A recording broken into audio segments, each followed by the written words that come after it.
Hello friends, आपका फिर से स्वागत है हमारे यूट्यूब चैनल पर। आज हम राजस्थान भू राजस्व अधिनियम की धारा 1956 की धारा 15 और 16 के बारे में देखेंगे। इस धारा के अंतर्गत प्रशासनिक सीमाओं की संरचना के बारे में बताया गया है। राजस्थान भू राजस्व अधिनियम 1956 राज्य में जमीन से जुड़े प्रशासन और रेवेन्यू व्यवस्था को संचालित करने वाला एक मुख्य कानून है। इस एक्ट की शुरुआत में जमीन से जुड़ी संस्थाओं और अधिकारियों की नियुक्ति से लेकर उनके अधिकारों और कार्यों का विवरण दिया गया है। जैसे सेक्शन 4 में बोर्ड ऑफ रेवेन्यू की स्थापना होती है। सेक्शन 6 से 8 तक रेवेन्यू ऑफिसर्स जैसे डिविजनल कमिश्नर, कलेक्टर, तहसीलदार आदि की नियुक्ति होती है। फिर सेक्शन 9 में बोर्ड को इन अधिकारियों पर सुपरवाइजरी यानी निरीक्षणात्मक अधिकार मिलते हैं। और सेक्शन 10 में उनके कार्य निष्पादन की प्रक्रिया बताई जाती है।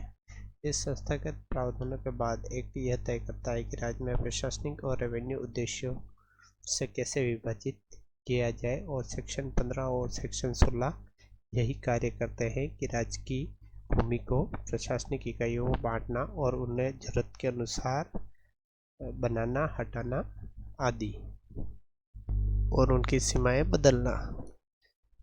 सेक्शन 15 प्रशासनिक विभाजन, टेरिटोरियल डिवीजन। सेक्शन 15 की उपधारा 1 राज्य का डिवीजन और डिस्ट्रिक्ट में विभाजन। सेक्शन 15 की पहली उपधारा कहती है कि पूरे राज्य को जितने भी डिवीजन यानी कि मंडल या डिस्ट्रिक्ट, जिला, राज्य सरकार उपयुक्त समझे उतनों में बांटा जा सकता है। इसका मतलब यह हुआ कि राज्य सरकार यह तय करेगी कि उसे प्रशासन चलाने के लिए कितने डिवीजन और डिस्ट्रिक्ट की जरूरत है। उदाहरण के तौर से अगर राज्य सरकार को लगता है कि कोई जिला बहुत बड़ा हो गया है और एक कलेक्टर के लिए उसे संभालना कठिन हो गया है, तो वह उस जिले को 2 हिस्सों में बांटकर एक नया डिस्ट्रिक्ट बना सकती है। जैसे भरतपुर जिले से कुछ हिस्से को काटकर नया जिला बना दिया जाए, जैसे कि अभी खैरकल, चिचारा, आपके सलूम्बर, बालोतरा, जो भी आपके नए जिले बने हैं वह इसी कारण से बने हैं। सेक्शन 15 का सब क्लॉज 2 डिवीजन में एक या एक से अधिक डिस्ट्रिक्ट हो सकते हैं। यह उपधारणा बताती है एक डिवीजन में एक या एक से अधिक डिस्ट्रिक्ट हो सकते हैं। जैसे कि हमारे 6-7 डिवीजन है राजस्थान में। जैसे जयपुर डिवीजन है, जयपुर, अलवर, दौसा आदि जिले आते हैं। और बड़े क्षेत्र की एक साथ निगरानी और समन्वय, कोऑर्डिनेशन आसान हो जाता है। उसके बाद सेक्शन 15 का सब क्लॉज दिया जाता है डिस्ट्रिक्ट का सब डिवीजन में विभाजन। डिस्ट्रिक्ट को और अधिक सुगम प्रशासन में सब डिवीजन उपखंड मामलों में बताया जा सकता है। सब डिवीजन में एक या एक से अधिक तहसील हो सकती है। सब डिवीजन ऑफिसर जिसको ईपीओ या ईपीएफ इन क्षेत्रों का प्रमुख होता है। जैसे कोई जोधपुर डिस्ट्रिक्ट में ओसिया, शेरगढ़ जैसे सब डिवीजन बांटा गया है ताकि स्थानीय प्रशासन तेजी से काम कर सके।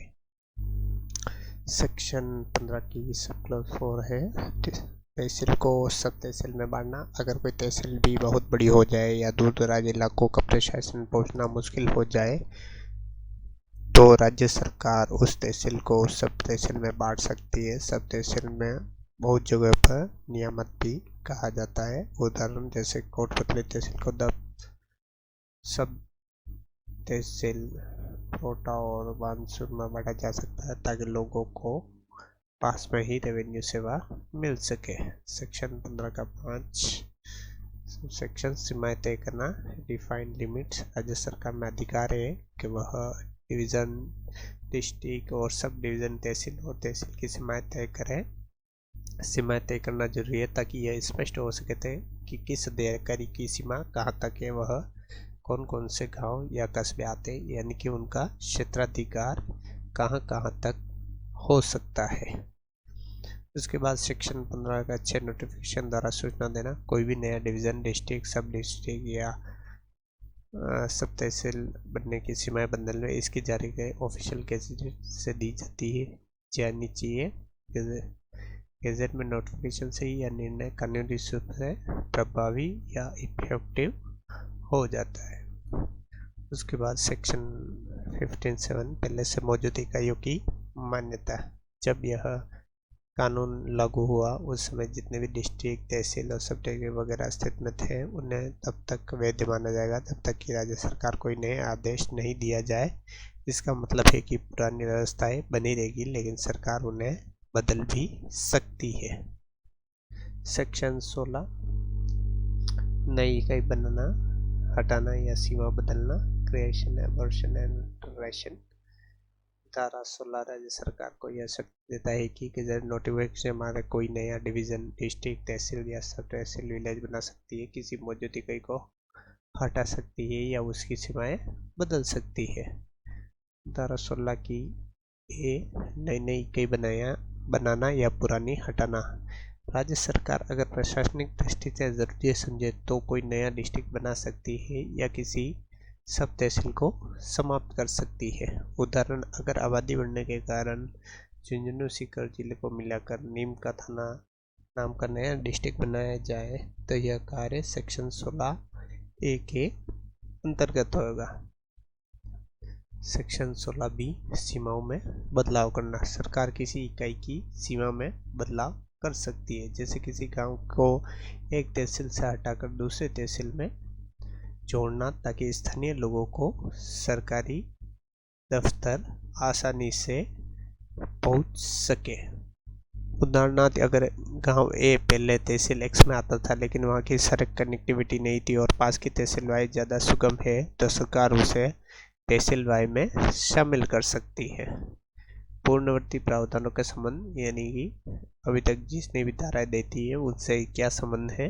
सेक्शन 15 और 16 को समझने की यह जरूरत है पहले के प्रावधानों का संदर्भ लिया जाए। जैसे सेक्शन 4 में बोर्ड ऑफ रेवेन्यू की स्थापना की गई, इन सभी इकाइयों पर नियंत्रण करता है।